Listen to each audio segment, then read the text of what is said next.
হ্যাঁ, এইটা যদি বলতে যাই তাহলে আমাকে একটু পেছন থেকে বলতে হবে যে, অনেকে বলেন না আমি ছোটবেলা থেকেই এটা হতে চেয়েছি, সেটা হতে চেয়েছি। আমার তেমন ইচ্ছে আমি কিন্তু পর্বতারই হতে চেয়েছিলাম এরকম কিছু না। হ্যাঁ? যেমন আমার ছোট শৈশবে যেরকম কেটেছে, শৈশবে তো একদম গ্রামে বড় হয়েছি।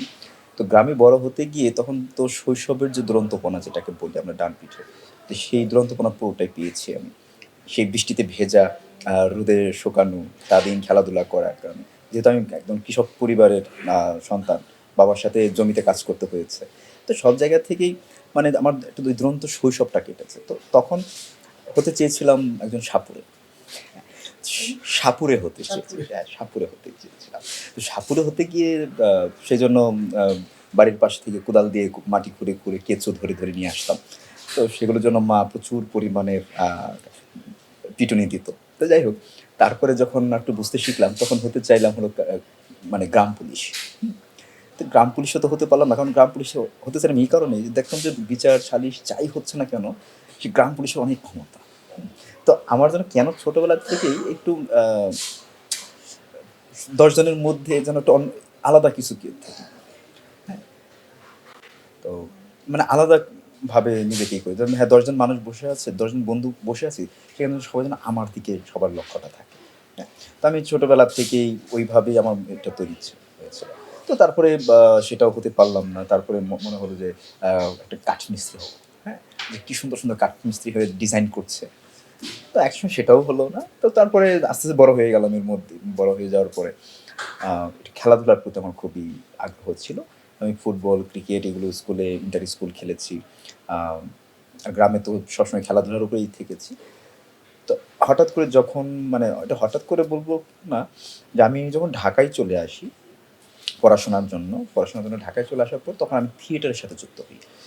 পদাতিক নাট্য সংসদ বাংলাদেশ নামে একটা থিয়েটারের সাথে যুক্ত হই। যুক্ত হয়ে আমি মানে মঞ্চে কাজ করা শুরু করি। তো সে সময় এই মানে ততদিনে বাংলাদেশে এভারেস্ট হয়ে গেছে, আরোহণ হয়ে গেছে। তো সেটা নিয়ে সব দিকেই চারপাশে মানে খুব শোরগোল পড়ে গেল। এভারেস্ট বাংলাদেশের মানুষও আরোহণ করে ফেলল। এর মধ্যে আ মুহিত মুহিত ভাই এবং নিশাত মজুমদার দুজন একসাথে আবার এভারেস্ট আরোহণ করে ফেলল ২০১২ সালে। তো তখন মনে হলো যে এই জিনিসটা কি একটু দেখি না, হ্যাঁ? তো কোনো একটা আ টেলিভিশনের ইন্টারভিউ দেখছিলাম যে মুহিত ভাই এবং নিশাত আপু। তো তারা তখন বলতেছিল যে পর্বত আরোহণটা স্পোর্টস। এর আগে কিন্তু জানতাম না যে পর্বত আরোহণটা একটা স্পোর্টস। তো যখন জানলাম যে পর্বত আরোহণ স্পোর্টস আর আমি যেহেতু স্পোর্টসের সাথে থাকতে চেয়েছি, মানে খেলাধুলাটা করতে চেয়েছি, তখন মনে হলো যে তাহলে এই স্পোর্টসের সাথে কেন আমি নিজেকে করতে চাই না? একটু ট্রাই করে দেখি। তো তারপরে শুরু হলো মুহিত ভাইয়ের সাথে যোগাযোগ করা যে কিভাবে আমি এদের সাথে যুক্ত হতে পারি, এই ক্লাবের সাথে যুক্ত হতে পারি। তো ১ম আমার নিশাত আপুর সাথে যোগাযোগ করার সুযোগ হয়। তো নিশাত আপুর মাধ্যমে মুহিত ভাইয়ের সাথে যোগাযোগ করি। করে তারপরে আমি আস্তে, আস্তে Bangla mountaineering and trekking club যেটা আছে আমাদের বিএমটিসি, এই ক্লাবের সাথে আমি যুক্ত হই। এই ক্লাবের সাথে যুক্ত হয়ে তারপরে আস্তে, আস্তে আমি পর্বত আরোহণের প্রশিক্ষণ গ্রহণ করি ভারতের নেহেরু ইনস্টিটিউট অফ মাউন্টেনিয়ারিং থেকে। সেখান থেকে বেসিক ১ম প্রশিক্ষণটা নিই। তো তারপরে এসে আমি ক্লাবের হয়ে আস্তে, আস্তে অভিযানে শুরু করি। ১ম আমার অভিযান ছিল কেয়াঝুরি, ৬,০০০ মিটার একটা পর্বত। মুহিত ভাইয়ের নেতৃত্বেই সেই অভিযানটা হয়। তো এইভাবেই মূলত আমার অভিযান মানে এই পর্বত আরোহী হওয়া। এটা যে একদম আ মানে পর্বত আরোহী হব বলে হওয়া তা না। ওই আস্তে, আস্তে মানে সময় আমাকে এই দিকে নিয়ে আসছে আরকি। এরপা এরপরেই ২০১৯ এ একটা অভিযান করি হিমলুং নামে। ৭,০০০ মিটার একটা পর্বত। ৭,০০০ আ ১২৫ মিটারের একটা পর্বত। আ যদি ফিটে বলি তাহলে ২৩,৩৮০ ফিট উচ্চতার একটা পর্বত অভিযান করি। সেটা ৫ টা দেশের আমরা ৮ জন পর্বত আরোহী ছিলাম। আ বাংলাদেশ থেকে বাংলাদেশ থেকে আমি এবং মুহিত ভাই ছিল এবং সুইডেন থেকে, ক্রোয়েশিয়া থেকে, সাউথ আফ্রিকা থেকে এবং স্পেন থেকে ছিল। তো এই ৫ টা দেশ থেকে আমরা ৮ জন পর্বতারোহী ছিলাম। তো ৮ জন পর্বতারোহী থেকে আমাদের একজন পর্বতারোহী মারা যায়, স্পেনের একজন মারা যায়। এবং সেটি আমার ১ম কোনো আমার মানে আমার টিমের কোনো পর্বতারোহী মারা গেল। আমার এর আগে আমি কখনো মৃত্যু দেখিনি বা ডেড বডিও দেখিনি। তো সেটা আমার ১ম একজন মানে আমার টিমমেট মারা গেল। এবং সেটা বাংলাদেশ থেকে আমি সেটা করি আরকি। অভিযান মানে সফল হই। এবং তখন আমার অনেক বয়স কম ছিল, ছোট ছিলাম। আমাদের টিমের মধ্যেও আমি সবথেকে ইয়ংগেস্ট ছিলাম। তো সেই অভিযানটা করে আসি। এরপর আসার পর কোভিড শুরু হয়ে গেল। কোভিডের পরে তো বসে থাকতে হয়েছে সবাইকে, আমরা কিছুই করতে পারিনি। এর মাঝখানে তখন ওই সময়টাতে বসে, বসে আমি ভাবছিলাম কি করা যায়, কি করা যায়? একটা বড় কিছু একটা করবো, এরকম একটা ধামাকা কিছু একটা করতে চাই। তো তখন গ্রেট হিমালয় ট্রেল না তখন এটা মাথায় আসে যে গ্রেট হিমালয় ট্রেলটা যদি করি কেমন হয়, তো সেটা নিয়ে তখন স্টাডি শুরু করে দিই। গ্রেট হিমালয় ট্রেলটা হলো আহ, মানে হিমালয়ের সব থেকে উঁচু দিয়ে দুর্গম একটা ট্রেইল আর কি, যেটা পৃথিবীতে এখন অব্দি পর্যন্ত 40-45 জন মানুষেরও কম মানুষ এটা সফল পুরোপুরি সম্পূর্ণ করতে পেরেছে আর কি। তো বাংলাদেশ থেকে এটা আমি এখন পর্যন্ত আমি একমাত্র এটা সম্পন্ন করেছি। তো সেই অভিযানটা আমি 109 দিনে 1700 কিলোমিটার পথ অতিক্রম করি, যে মানে যেখানে কোনো নির্দিষ্ট কোনো পথ নেই, একদম দুর্গম এরিয়াতে। এমনও হয়েছে যে আমি 15-20 দিন আমি কোনো মানুষের দেখা পাইনি। একদম পৃথিবীতে তখন মনে হতো আমি একদম একা মানুষ। এবং এই অভিযানটা করতে গিয়ে আমার মানে হিমালয় সম্পর্কে এতটা মানে পরিচিত হয়ে গেলাম হিমালয়ের সাথে, হিমালয়ের মানুষের সাথে, পরিবেশের সাথে, যে এইটা যদি আমি এর বাইরেও যদি আর কমপক্ষে 50টা অভিযানও করি না কেন, আমার এই এক অভিযানের মতো এতটাই হবে না, মানে গুরুত্বপূর্ণ হবে না। তো সেই অভিযান শেষ করার পরে তো যখন আস্তে আস্তে তো সব পর্বতারোহীর একটা ইচ্ছে থাকে যে এভারেস্টের দিকে যাব। কারণ তো তখন আমার মনে হলো যদি এভারেস্ট অভিযানটা করি, তাহলে সবাই তো নর্মালি এভারেস্ট অভিযান করে, হ্যাঁ, নর্মালি করছে যে বেস ক্যাম্প থেকে অথবা লুকলা পর্যন্ত ফ্লাইটে যাচ্ছে। তো তারপরে বেস ক্যাম্প থেকে অভিযান শুরু করছে, পুরো বডিটাকে তৈরি করে নিয়ে গিয়ে ফুল এনার্জি নিয়ে কিন্তু অভিযানটা শুরু করতে পারছে। কিন্তু আমার মনে হলো এটাকে আমি আর একটু কীভাবে একটু চ্যালেঞ্জিং করতে পারি। হ্যাঁ, তো তখন আমার মনে হলো যে কীভাবে এটাকে চ্যালেঞ্জ করা যায় বা উইদাউট অক্সিজেন মানুষ করতেছে, বিভিন্নভাবেই হচ্ছে। তো আমার মনে হলো যে একদম জিরো থেকে টপ পর্যন্ত অভিযানটা কীরকম, এটা করা যায় কিনা। তো দেখলাম যে এটা নিয়ে ঘাটাঘাটি করতে গিয়ে দেখলাম হ্যাঁ, এটা একজন মাত্র পর্বতারোহী করেছে 1990 সালে। টিম ম্যাকার্টনি নামে অস্ট্রেলিয়া একজন পর্বতারোহী করেছে। সে করছে পশ্চিমবঙ্গের যে গঙ্গাঘাট মোহনা থেকে। তো মনে হলো আমার তো সমুদ্র আছে, বঙ্গোপসাগর আছে, তাহলে আমি যদি আমার সমুদ্র থেকে আমার অভিযানটা শুরু করি তাহলে তো হয়ে গেল, আমার তার অন্য কোনো ইয়েতে যেতে হচ্ছে না। তো পরে দেখলাম যে তার থেকে আমাকে অনেকটা পথ বেশি যেতে হচ্ছে। সে 1126 কিলোমিটার পথ হেঁটেছিল, আমাকে এখানে হাঁটতে হবে প্রায় 1300-1400 কিলোমিটারের মতো পথ।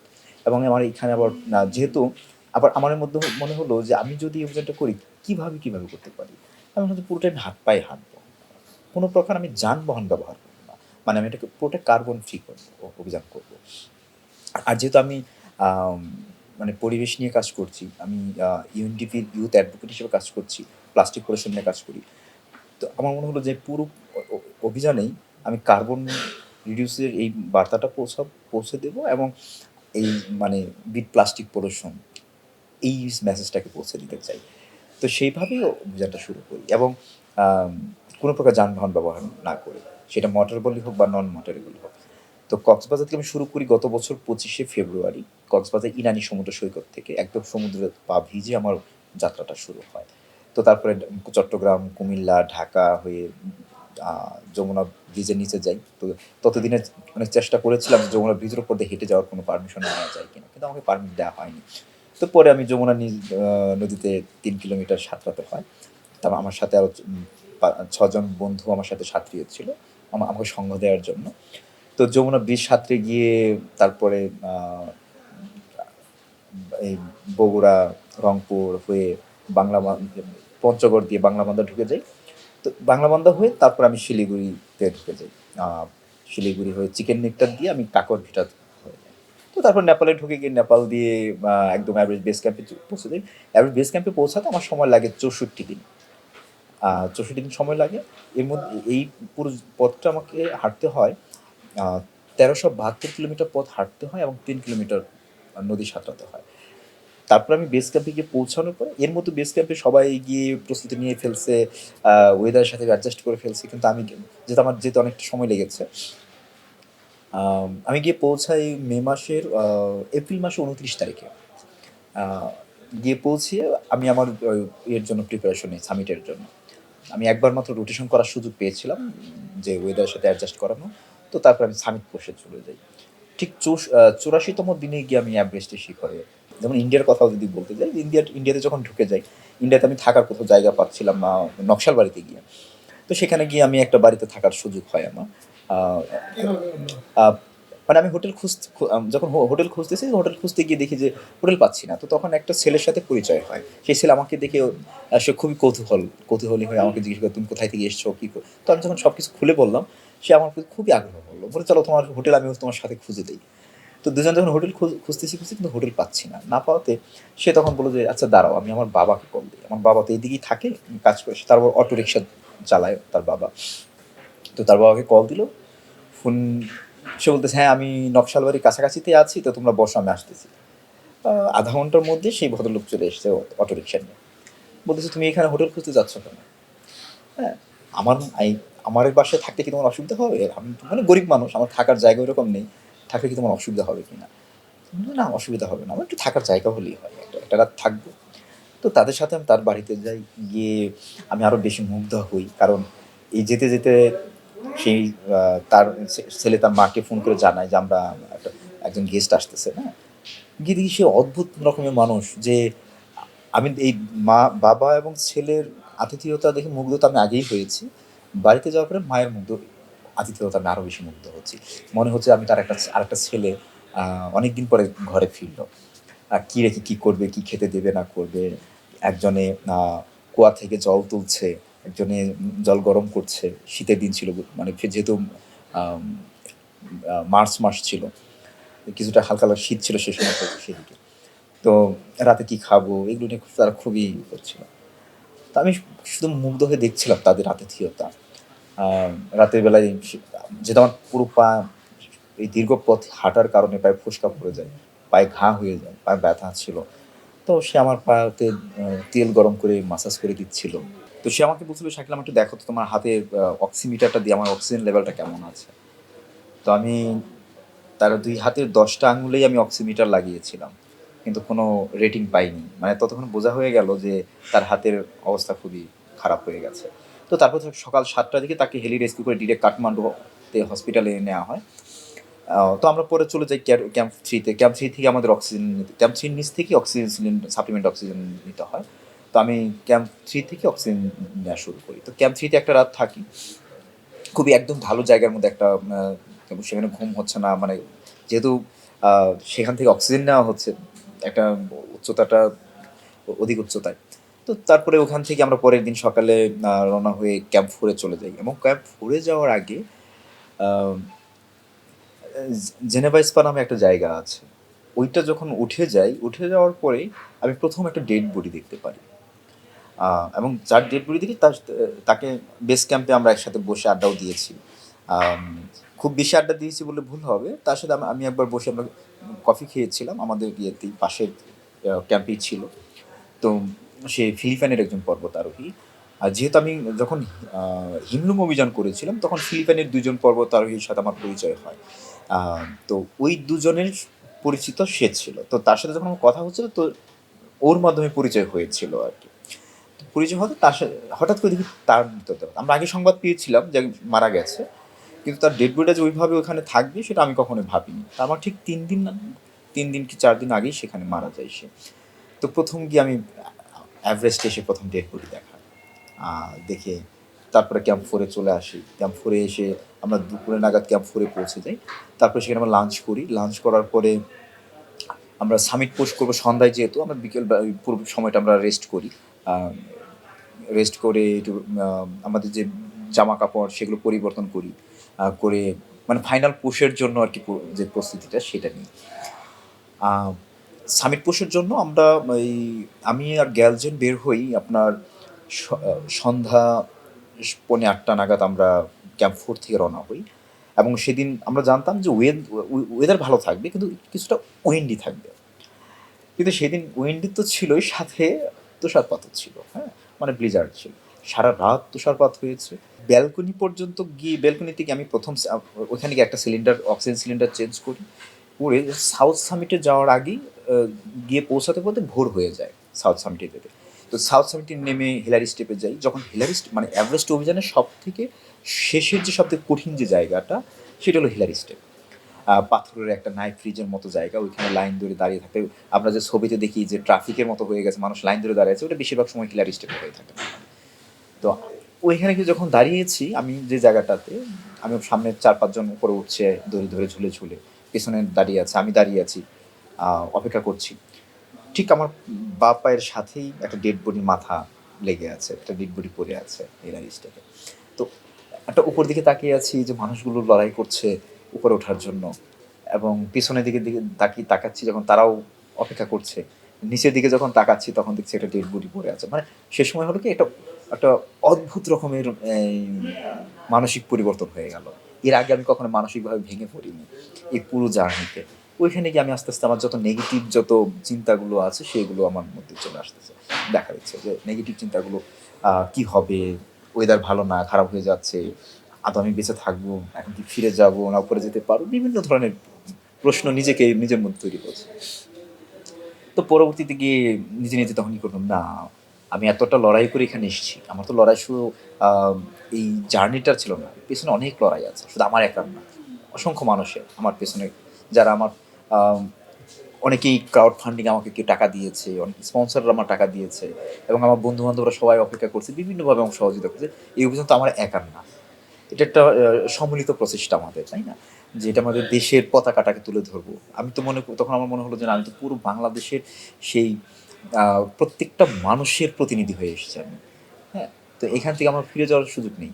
তো তখন আমি হলো যে আমি যদি এখান থেকে ফিরে যাই তাহলে আমি সামিট করে ফিরে যাবো, চূড়াইকে দাঁড়াবো, গিয়ে পতাকা তুলে ধরবো, এই পতাকা নিয়ে ফিরে যাবো। আর যদি ফিরে যেতে পারি তাহলে আমি ইতিহাস করে ফিরে যাবো। হ্যাঁ, তো এই যে একটা নিজেকে মোটিভেশন দেয়া নিজেকে, তো দিয়ে তারপর আমি উপরে উঠি, হিলারি স্টেপ ওঠার পর দেখি আরেকটা ডেড বডি পড়ে আছে। হ্যাঁ, তো তখন মনে হচ্ছে যে এখানে এটা স্বাভাবিক, এই ডেড বডিগুলি স্বাভাবিক।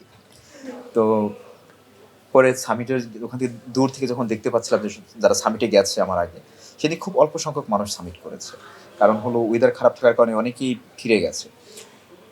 তো যখন দেখছিলাম অনেকেই দূর থেকে দেখা যাচ্ছে অনেকেই বিজয় উল্লাস করছে এরকম, বা হাত এরকম করে করে, হ্যাঁ, মানুষ তাদের সর্বোচ্চ বিজয়ের এই উল্লাসটা করছে। তখন আমার মনে হলো যে তাহলে আমি কেন নয়?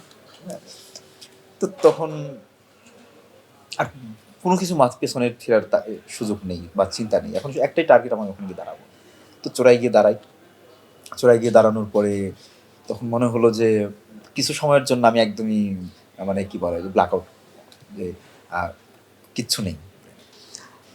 এদিকে ওয়েদার খুবই খারাপ হয়ে গেল, মানে চারপাশ হোয়াইট আউট হয়ে গেছে, কিচ্ছু দেখতে পাচ্ছি না। কিন্তু আমি খুবই মানে আহ, কি বলবো যে একটা আফসোসের কথা যে আমি পৃথিবীর সব থেকে উঁচু জায়গায় দাঁড়িয়ে আমি পৃথিবীটাকে দেখতে পারি নাই, কারণ চারপাশ হোয়াইট আউট হয়ে আছে। তো আমার গ্যালজেন, আমার যে বন্ধু, সে আমাকে বলছে শাকিল আমার তাড়াতাড়ি নামতে হবে, কারণ বাতাসও বেড়ে যাচ্ছে, ওয়েদার খারাপ হচ্ছে, এখানে যত বেশি সময় থাকবো আমাদের ঝুঁকি বাড়বে। তারপর আমরা ওখানে বসে যত দ্রুত সম্ভব ছবি টবি, যেহেতু আমরা ছবি তুলতে হবে, স্পন্সর যারা ছিল তাদের ফ্ল্যাগ নিয়ে ছবি তুলতে হয়। যেমন আমার এই অভিযানের প্রাণ ছিল স্পন্সরের, ইউএনটিপি ছিল, সিস্টেমা টুথব্রাশ ছিল, নেপালের মাকালু ইটেটার্স ছিল। তো এই সবার লোগোগুলো তো আমাকে দিয়ে ছবি তুলতে হবে, সেই জন্য সময় এখন এর মধ্যে বাতাস এত হয়ে গেছে আমি ফ্ল্যাগ ধরতে পারছি না। হ্যাঁ, তখন আমাকে দুইটা সিদ্ধান্ত নিতে হলো, খুবই মানে আত্মঘাতী সিদ্ধান্ত, যে আমি হাত থেকে গ্লাভস খুলে ফেললাম। আর ওই উচ্চতায় গ্লাভস খুলে ফেলা মানে হলো আহ, এইটা হাত মানে ফ্রস্টবাইট হয়ে যাওয়ার, এটা এটা কেউ কখনো এরকম করে না নর্মালি। আমি সেটা করি, কারণ হলো আমার তখন আমার মাথায় আসলো এখানে ছবি তোলা নিয়ে যত সময় নষ্ট করবো তারা মৃত্যুর ঝুঁকি বাড়বে। তো মারা যাওয়ার থেকে বেঁচে থাকা ভালো, সেজন্য আমার যদি হাতটা কেটে ফেলতে হয় কেটে ফেলবো ঢাকায় গিয়ে, কেটে ফেলবো হাত, হয়তো আঙ্গুল কেটে ফেলতে হবে, না হয় কবজির এখান থেকে কেটে ফেলতে হবে, কিন্তু আমি বেঁচে থাকবো তো, তাই না? আবার গ্লাভস খুলে ফেললাম, কারণ যখন অক্সিজেন মাস্ক লাগানো, আমি যখন ছবি তুলছিলাম তখন এই দিক দিয়ে যে নিঃশ্বাসের যে জলীয় বাষ্পগুলো গিয়ে আমার সানগ্লাস হয়ে যাচ্ছিল, মানে ব্লার হয়ে যাচ্ছিল, তখন মানে গ্লাসটাও খুলে ফেলি। যেটা এটাও একটা ছিল যে ওই উচ্চতায় গিয়ে ওখানে গিয়ে কেউ নর্মালি গ্লাস খুলে না, স্নো ব্লাইন্ড হয়ে যাওয়ার সম্ভাবনা থাকে। তো এই দুইটা আমাকে আত্মঘাতী সিদ্ধান্ত নিতে হয়েছিল সে সময়। তো যাই হোক, আমি সেখানে 12 থেকে 13 মিনিট সময় মানে চূড়াই ছিলাম, ছবি তুলতে যে সময়টুকু ছিল আর কি। তো তারপরে নেমে আসা, সেখান থেকে ডিরেক্ট ক্যাম্প 4-এ নেমে আসি। ক্যাম্প 4-এ এসে কিছু সময় রেস্ট করি, রেস্ট করে ক্যাম্প 3-তে নেমে আসি। আমরা আমাদের পর্বত আরোহণ এই স্পোর্টসটা আমাদের, বিশেষ করে বাংলাদেশের জন্য এটা একটা নতুন স্পোর্টস, যে কারণেই আমাদের বাংলাদেশের মানুষ এখন পর্যন্ত জানে না যে পর্বত আরোহণটা স্পোর্টস। বিশেষ করে শুধু মানুষ, সাধারণ মানুষের কথা যদি বাদ দিই, আমাদের বেশিরভাগ মানুষই জানে না যে এটা পর্বতারোহণটা স্পোর্টস। কিন্তু এটার সাথে আমার লড়াই করতে হচ্ছে। যেহেতু এই স্পোর্টসের ১ম দিককার মানে আমরা ক্রীড়া ব্যক্তি যদি বলতে যাই পর্বতারোহী, আমাদের লড়াইটা অন্যরকম। আমাদের আগে যারা ছিল মুহিত ভাই, নিশাত মজুমদার, আ সজল ভাই এরা যারা ছিলেন, এদের লড়াইটা আমাদের থেকে আরো চ্যালেঞ্জ ছিল। হয়তো আমাদের পরে যারা আসবে তাদের চ্যালেঞ্জটা কিছুটা কমবে। তো আমাদের চ্যালেঞ্জ হলো এই যে স্পোর্টস আমাদের, এটা কিন্তু ডিরেক্ট লাইভ টেলিভিশন টেলিকাস্ট করা যাচ্ছে না। এটা স্টেডিয়ামে বসে হাজার, হাজার মানুষ দেখতে পাচ্ছে না। তাই না? যে কারণে এটার স্পন্সরশিপটাও কম। হ্যাঁ? আর স্পন্সরশিপ যারা করে আরকি, যে পৃষ্ঠপোষকতা যারা করছে, আ বিভিন্ন প্রাইভেট ইগুলো, যে মাল্টিন্যাশনাল কোম্পানি আছে বা বিভিন্ন মানুষজন যারা করছে, যেহেতু আমরা সরকারি কোনো এখন পর্যন্ত কোনো পৃষ্ঠপোষকতা পাই না। তো সেক্ষেত্রে আমাদের প্রাইভেটের দিকেই করতে হয়। তো এই লড়াইটা আমাদেরকে আরো বেশি কঠিন। মানে এভারেস্টে যাওয়ার আগেই আমাদেরকে যে লড়াইটা করতে হয় এই ফান্ডিং এর জন্য। আর যেহেতু এটা একটা ব্যয়বহুল স্পোর্টস, এই লড়াইটা আবার আমাদের তো একাই করতে হয়, তাই না? আমাদের কোনো বড় কোনো সংগঠন নেই যারা করবে, বা আমাদের কোনো সরকারি কোনো প্রতিষ্ঠানও নেই। তো যে কারণে এই লড়াইগুলো আমাদেরই করতে হয়।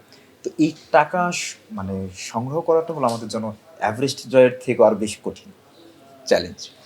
তো সেই জায়গা থেকে আমি যখন এভারেস্ট অভিযানের জন্য যাচ্ছি, তখন আমি যে বিভিন্ন কোম্পানির কাছে প্রপোজাল দিয়েছি স্পন্সরশিপের জন্য। তো কেউ আগ্রহ দেখিয়েছে, এবং কেউ মানে কমিটমেন্ট দিয়েছে যে হ্যাঁ আমরা থাকছি, কিন্তু শেষ মুহূর্তে এসেও ক্যান্সেল হয়ে গেছে, কোনো না কোনো কারণে হয়ে গেছে। তো সেটা হতেই পারে, স্বাভাবিক। তা আমি যখন অভিযানটা শুরু করি তখন অবধি পর্যন্ত আমার ম্যাক্সিমাম স্পন্সরশিপের টাকা বা যে অর্থটা লাগবে কোনোটা কনফার্ম ছিল না। হ্যাঁ?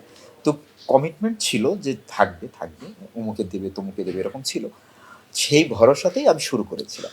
কিন্তু সেই অভিযান শুরু হওয়ার পরে একাধিক কোম্পানি পিছিয়ে যায়, যারা কমিটমেন্ট দেওয়ার পরেও বলে যে না আমরা কোনো কারণে থাকতে পারছি না। কিন্তু আমাকে তো অভিযানটা করতে হবে। সেই জায়গা থেকে আমাকে লড়াইটা বেশি করতে হয়েছে। আর তখন ক্রাউড ফান্ডিং এর জন্য আমরা সবাই চেষ্টা করেছি, এবং মানুষজন সাড়া দিয়েছে। ক্রাউড ফান্ডিং এ মানুষ টাকা দিয়েছে। এরপর আরো কিছু প্রতিষ্ঠান টাকা দিয়েছে, এসছে। তো এই জার্নিটা আমাদের জন্য, মানে এটা আমার জন্য এবং আমাদের জন্য, সবার জন্য এটা চ্যালেঞ্জের জায়গা যে আমরা পৃষ্ঠপোষকতা পেতে আমাদের একটু করতে হয়। কিন্তু আমরা চাই, এবং সেটা আপনাদের মাধ্যমেই জানাতে চাই যে সবাইকেই, যে আমাদের এই স্পোর্টসে যদি মানে পৃষ্ঠপোষকতা করা হয়, সেটা সরকার থেকে হোক বা সেটা প্রাইভেট প্রতিষ্ঠান থেকেই হোক, তাহলে আমরা বাংলাদেশের পতাকাটা নিয়ে আমরা আরও দুর্গম যে পর্বত চূড়াগুলো আছে সেগুলো আমরা আরোহণ করতে পারবো, এবং বাংলাদেশের সম্মানটাও সেখানে বয়ে আনতে পারবো। এবং মানে পৃথিবীতে যে পর্বত আরোহণ স্পোর্টসটা যে চ্যালেঞ্জিং স্পোর্টস, সেটা যে বাংলাদেশিরাও মানে গর্বের সাথে সেটা সফলতা হতে পারে, সেটা আমরা দেখিয়ে দিতে পারি। কদিন আগে আমি একটা খোলা চিঠি লিখেছিলাম ফেসবুকের মাধ্যমে প্রাইম মিনিস্টার বরাবর, যে পর্বতারোহণ এই স্পোর্টসটা যেহেতু একটা এক্সট্রিম স্পোর্টস, এবং এইটা এই স্পোর্টসের মাধ্যমে আমরা কিন্তু এখন পৃথিবীর বিখ্যাত পর্বত আরোহীদের সাথে পাল্লা দিয়ে আমরা সফলতা ছিনিয়ে আনছি, এবং আমরা রেকর্ড মার্ক আমরা এই অভিযানগুলো করছি। যেমন গ্রেট হিমালয় ট্রেল করেছি, সেটা পৃথিবীতে খুব অল্প সংখ্যক মানুষ আছে করেছি, এবং মানে গ্রেট হিমালয় ট্রেল যে কটা দেশের মানুষ করেছে তার মধ্যে বাংলাদেশ অন্যতম। হ্যাঁ, সি2 সামিট পৃথিবীতে মাত্র ২ জন মানুষ করেছে। তার মধ্যে বাংলাদেশ একটা। তাই না? করেছি তো। এবং এই যে অক্সিজেন ছাড়া উইথআউট সাপ্লিমেন্ট অক্সিজেনে অভিযান হচ্ছে, আ এভারেস্ট এবং লুৎসে একসাথে অভিযান হচ্ছে। আজকে মাকালু হলো। কি দারুণ অভিযান হচ্ছে। তো আমরা চাই যে এই যে বর্তমান সরকার ক্রীড়াবান্ধব সরকার আমরা যেটা দেখছি আরকি, এবং আমরা আশা করি এদের এই গভর্নমেন্টের কাছে যে আরো দারুণ কাজ করবে আমাদের যারা ক্রীড়া ব্যক্তিত্ব আছে আমাদেরকে নিয়ে। তো সবাইকে যে একটা ক্রীড়া ইয়ের মাধ্যমে নিয়ে আসছে, তাদেরকে পৃষ্ঠপোষকতার একটা কার্ডের মাধ্যমে নিয়ে আসা হয়েছে, বা তাদেরকে আ সম্মান দেয়া হচ্ছে। আমরা সেই স্বীকৃতিটুকু চাই পর্বত আরোহী হিসেবে, যে আমাদের পর্বত আরোহণ এই স্পোর্টসটাকে বাংলাদেশ গভর্নমেন্ট স্বীকৃতি দিক। গভর্নমেন্ট যদি স্বীকৃতি দেয়, তাহলে সাধারণ মানুষ এটাকে মূল্যায়ন করবে। পৃষ্ঠপোষকতা যারা করে তারা এটাকে আগ্রহ দেখাবে, উৎসাহী হবে। এবং আমরা যে পর্বতারোহী যে কজন আছে, খুব বেশি তো নেই, অল্প সংখ্যক পর্বতারোহী। তো আমাদেরকেও সেই মানে ক্রীড়া কার্ডের আওতায় নিয়ে আসা হোক। ক্রীড়া কার্ডটা তো মূল কথা না, এটা হলো স্বীকৃতি আমাদের। আমরা চাই যে এই স্বীকৃতিটা আমাদেরকে দেয়া হোক, এবং আপনাদের মাধ্যমে আমি প্রাইম মিনিস্টার বরাবর বা আমাদের ক্রীড়া প্রতিমন্ত্রী যিনি নিজে একজন স্পোর্টস পারসন, তিনি আমাদের কথাটা বুঝতে পারবেন আশা করি, যে যেন তারা আমাদের এই যে আমরা পর্বতার হয়ে আছি, আমাদের এই দাবিটা যেন তারা মানে মেনে নেয় আর কি। আমি যখন মানে শৈশবেই যখন আমি গ্রামে বড় হয়েছি, তো তখন হয় না যে আমার সকালটা শুরু হতো মানে স্কুলে যাওয়ার আগে আমি জমিতে কাজ করেছি।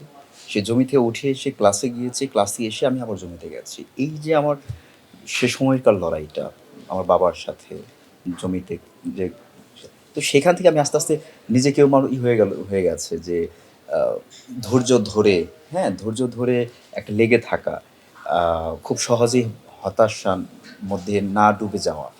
এইগুলো আমি তখন থেকেই আস্তে, আস্তে নিজের মধ্যে আমার গ্রো করে আরকি। তো একটা সময় গিয়ে যখন আমি পড়াশোনা করতে আসি ঢাকায়, তো তখন আমাকে বিভিন্ন জায়গায় কাজ করতে হয়েছে। আমি আস মানে মাছের আড়তে কাজ করেছি, আমি সুপার শপে জব করেছি, আমি বিভিন্ন ভলান্টিয়ার্স ইয়েতে আমি কাজ করেছি। তো আমার তখন শুধু আমার পড়াশোনার সাথে লড়াই করতে হয়েছে এমন না, আমাকে লড়াই করতে হয়েছে আমার নিজে টিকে থাকা। তো যখন আমি একটা শহরে এসে টিকে থাকার লড়াই করছি, তো তখন থেকেই কিন্তু আমার মধ্যে আ আমি যেটা ফিল করেছি যে এইগুলো আমাকে মানে একটু মানে সমৃদ্ধ করেছে আমার নিজেকে। কারণ আমি বিভিন্ন সময় বিভিন্ন জায়গায় বিভিন্ন মানুষের সাথে মেশার সুযোগ হয়েছে। আমি থিয়েটার অঙ্গনে গিয়ে মানে বাংলা সংস্কৃতির যে একটা বৃহৎ একটা জায়গা, সেইটা আমি দেখার সুযোগ হয়েছে। সেখানকার মানুষদের সাথে মেশার সুযোগ হয়েছে। আমি আবার যখন একটা সুপার শপে জব করছি অথবা যখন আমি আ ইয়া মানে একটা যেকোনো ইয়েতে কাজ করছি, তখন সেখানে গিয়ে আমি একদম শ্রমিক যারা আছে তাদের সাথে কাজ করার সুযোগ হচ্ছে। মানে ওই সময় থেকেই মানে নিজের ভেতরের যে টিকে থাকার লড়াই, মানুষের সাথে মেশার যে লড়াইটা এবং এই যে প্রকৃতির বিভিন্ন সংগঠনের সাথে কাজ করার ক্ষেত্রে, হ্যাঁ? এই স্বেচ্ছাসেবী সংগঠনের সাথে কাজ করার ক্ষেত্রে বা বিভিন্ন পরিবেশ নিয়ে কাজ করার ক্ষেত্রে মানে একটা জিনিস আমি করতে পেরেছি যে হ্যাঁ, খুব সহজ মানে জীবনটাকে যদি খুব কঠিন করে ফেলি, হ্যাঁ? তাহলে খুবই কঠিন। কিন্তু জীবন এত কঠিন না কিন্তু। জীবনটা সহজ। কারণ যা কিছু হচ্ছে আমাদের জীবনে, যা কিছু আসছে বাধা, প্রতিবন্ধকতা যাই আসুক না কেন, এগুলো কিন্তু জীবনের একটা অংশ। আমি এখন আমার জীবনটাকে দেখি একটা রাস্তার মতো করে, হ্যাঁ? একটা যে এই যে সমুদ্র থেকে হেঁটে আমি এভারেস্টে চূড়ায় গেলাম, এই পথে কিন্তু আমি অসংখ্য দুর্গম পথ পেয়েছি, কঠিন পথ পেয়েছি এবং খুব সুন্দর, সুন্দর পথ পেয়েছি, তাই না? মানুষের খারাপ ব্যবহার পেয়েছি, মানুষের ভালো ব্যবহার পেয়েছি, মানুষের সহযোগিতা পেয়েছি। তো হয় না যে আমরা যখন একটা ইসিজি করি আমাদের হার্টের, যখন দেখি যে ওই হার্টবিটটা যখনই হয়, যেখানে থেমে যায়, সেখানে কিন্তু কোনো ইয়ে নেই। তাহলে জীবনটাই থাকলো না, তাই না? তো আমি মনে করি যে আমার জীবনে যদি এই উত্থান পতন, টানাপোড়েন, হ্যাঁ? পাওয়া না পাওয়া, এই প্রতিবন্ধকতা বাধা, পেরোনোর যে লড়াইগুলো, এগুলো যদি না থাকতো, তাহলে তো আমার জীবনের কোনো অর্থই নেই, তাই না? তো তাহলে জীবনটা উপভোগ করলাম কোথায়? তো আমি ওই জায়গাটাই করি যে আমার জীবনে সব কিছুই থাকবে। প্রতিবন্ধকতা আসবে, সেটা লড়াই করতে, করতে, করতে গিয়ে হয়তো সেটা অতিক্রম করতে পারবো। আর না হলে হয়তোবা একটা বাইপাস করে অন্য কোনো পথ ধরে এগিয়ে যাবো। কিন্তু থেমে থাকবে না কিন্তু। আমরা কিন্তু কেউ থেমে থাকি না। এই যে আমার প্রতিবন্ধকতা আসলো, যমুনা নদীতে একটা বাধা। আমি কিন্তু সাঁতরানোর চেষ্টা করেছি। তখন কিন্তু যে খুব পারি তা না। হ্যাঁ, আমি যে খুব ভালো সাঁতারু তা কিন্তু না। আমি কিন্তু নিয়মিত সাঁতারু না। কিন্তু ওই যে জেদ, ইচ্ছা, লেগে থাকা। আমি মনে করি যে একটা মানুষ, একটা ছেলে বা একটা স্বপ্নবাজ যদি তরুণ যদি স্বপ্ন দেখে এবং যদি তার স্বপ্নের পেছনে ছোটে, সে যদি হাল না ছাড়ে, হ্যাঁ, দেয়ালে পিঠ ঠেকে যাবে। পারছি না, পারছি না, হতাশা আসবে, বারবার হতাশা হবে। কিন্তু সে যদি ওই হতাশায় ডুবে না গিয়ে ঘুরে দাঁড়ানোর চেষ্টা করে, না লেগে থাকার চেষ্টা করে, তাহলে আমি বিশ্বাস করি সে সফল হবে তার যে ক্ষেত্রে। এবং আমি মনে করি প্রত্যেকটা মানুষেরই লড়াই প্রত্যেকটা মানুষের মতো করে, হ্যাঁ? আপনার লড়াই আপনার মতো, আমার লড়াই আমার মতো, আরেকজনের লড়াই আরেকজনের মতো। কিন্তু আমরা সবসময় মনে করি যে কেন আমার শুধু সব আমার মধ্যেই আসে কেন? সে মনে হয় সুখে আছে, আনন্দে আছে। তেমনটা তো না। প্রত্যেকটা মানুষের জীবনে কিন্তু লড়াই আছে, কষ্ট আছে, হাসি কান্না সবই আছে। কিন্তু প্রত্যেকটা প্রত্যেকের মতোই। কিন্তু আমরা কিন্তু সবাই সবার মতো এগিয়ে যাচ্ছি, তাই না? মানে একমাত্র মানুষ যে থেমে থাকে না। যত ধরনের প্রতিবন্ধকতা বাধাই আসুক, তাই না? তো আমি সেটা বিশ্বাস করি আরকি।